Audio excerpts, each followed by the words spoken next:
I have a story to tell you. The effects that ICE is having in my country and on my community is widespread and very violent. I work with someone, I'm not going to disclose too much information about them, that told me today, within the last few days, about an event that happened to them. So they volunteer, they have like a part-time position at a high school, this person that I work with, and they were at this high school. It was this person and another adult with a bunch of high school students. I'm not going to describe exactly what they do because I just want to keep this person anonymous. And they told me that, now keep in mind, this person is a young woman. She's very non-threatening, a very balanced person. This person is actually a higher level in my organization. And the ICE agents came, this was in the last few days, and she knows her rights. And so they came to the school. It was, this is an extracurricular activity that these two adults were there for. So the rest of the school was not in session. It was just a certain number of students and then two adults. And so she said, do you have a warrant? Guys, they need to have a warrant to be going into different buildings. If they come to your house and they don't have a warrant and you tell them no, that's perfectly legal. But they've been completely ignoring that left and right in the United States. Anyway, she told them, you can't come in unless you have a warrant. This mild-mannered, easygoing person, woman under the age of 25, and he says, I'm going to lay you out in an aggressive way. And she's just like, okay, but there's a bunch of students behind me filming all this, so do what you got to do. But unless you have a warrant, you're not coming in. And they left. She's one of the lucky ones. They have been storming into buildings. I used to live up in northern Minnesota.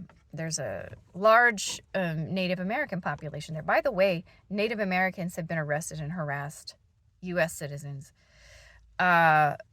So somebody's a DoorDash driver who was legal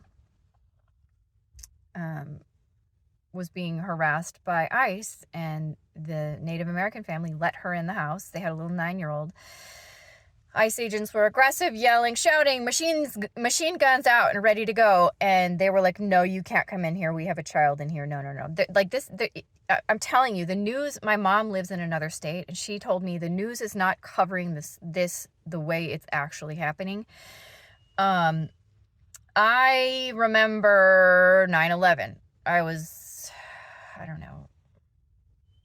a teenager, and I remember the implementation of the Patriot Act.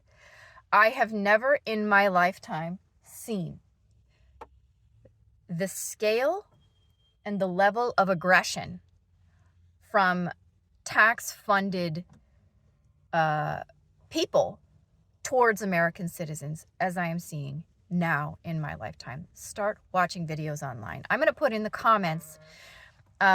So the Whipple building where I was protesting with my husband on Sunday, I'm going to put in the comments an interview of two people who were detained there for 7 hours. Listen to their testimony. Listen to what happened to them. This is happening all over the U.S.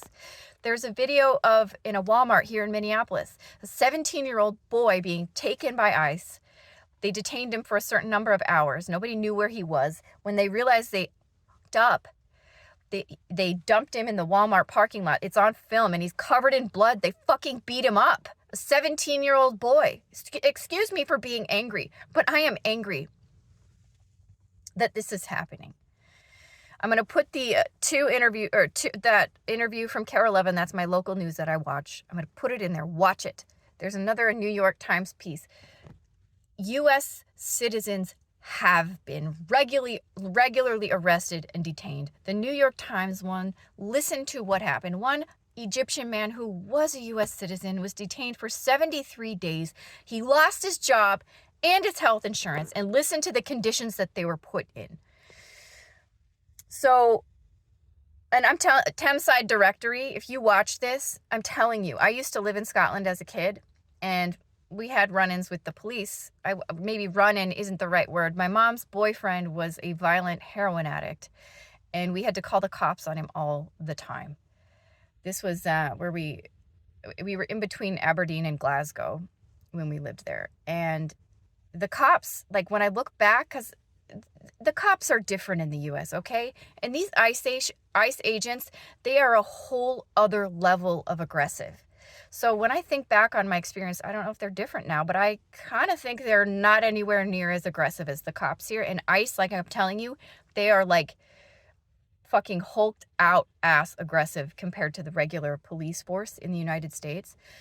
And so when it comes to the arrests that have been happening in your country, Thameside Directory, I'm not paying that much attention to what's going on because I got way too much shit to worry about here. So I don't know. I know people have been wrongfully arrested, you know, in regards to what we consider human rights and free speech. Have they been thrashed around? Have they been beaten? Have they been kept in 30-degree cells without, you know, a phone call to their relatives? Have they been shot? I don't know. I'm telling you, what is happening here is wrong, and it's large scale. I mean, pretty much everyone I talk to has like a personal story like I just told you with the person that I work with. This is wrong. This is not how we handle immigration. It is unconstitutional what is happening. It is unconstitutional. The brute force and the aggression and the denial of American citizens' basic rights. Do not believe the message that all these people that ICE are thrashing around have been resisting arrest, have been committing crimes. Don't believe it. It's not true. That video, I posted a video on my channel. I think it might be the last video that I posted or the one before. It's a different protest. It was January 12th. I was there on the 11th at the Whipple building. The 12th, it's this video of that fucking, what's his name? Dan Bovino or something. He's bad. He is a bad person. But walking up to, we saw this guy, the guy that gets pushed. We saw him on Sunday. He was probably the chillest one there. My husband and I were way more aggro than he was. He was just chill holding a sign. You'll see it. And they walk up to him and shove him to the ground super hard. And then if you watch later in the video, they point blank tear gas him. This is not okay. We have the right to civil disobedience. And do not believe the shit that the protesters are all whack jobs. I've been out. Most of us are pretty chill. And there was one incident where somebody was getting really aggressive that I told you guys about on my channel, slapping at they were like 19-year-old kids. And I told them to stop. I said, don't, no violence. Watch those videos in the comments.